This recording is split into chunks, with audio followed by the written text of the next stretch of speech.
Hello বন্ধুরা, আসসালামু আলাইকুম। আশা করি সবাই ভালো আছেন। আমি আলহামদুলিল্লাহ ভালো আছি।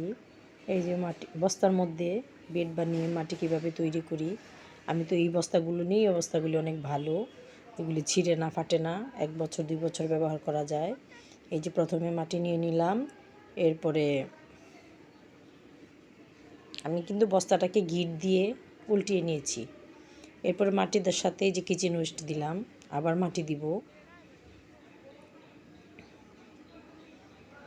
আর মাটির সাথে খড়, কাঠের ভুসি, গোবর সার, ভার্মি কম্পোস্ট সার সব কিছু মিলানো আছে। আর বন্ধুরা, যে লেয়ারে লেয়ারে আমি এইভাবে করে রেখে দিব। এটা